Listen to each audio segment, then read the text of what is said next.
Inilah contoh kejayaan antara Kerajaan Persekutuan, negeri dan juga petani. Baru-baru ni, Abang Mat ada pergi Sabah. Dia pergi tengok projek modernisasi estet padi di Kampung Perbatasan Laut Pitas. Yang menariknya, projek ini melibatkan kawasan hampir 150 hektar. Dulu hasil padi lebih kurang 3 tan sehektar saja, tapi sekarang dah naik jadi 6 tan sehektar. Banyak kan?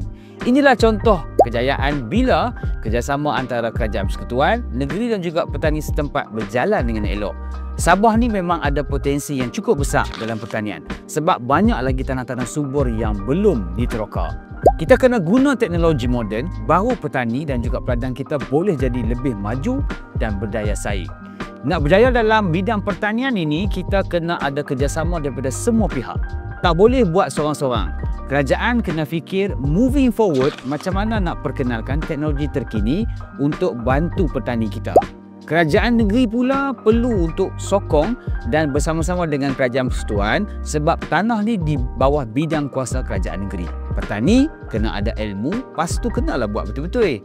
So kalau 3 elemen ni berjalan dengan elok, insya-Allah pertanian kita akan maju.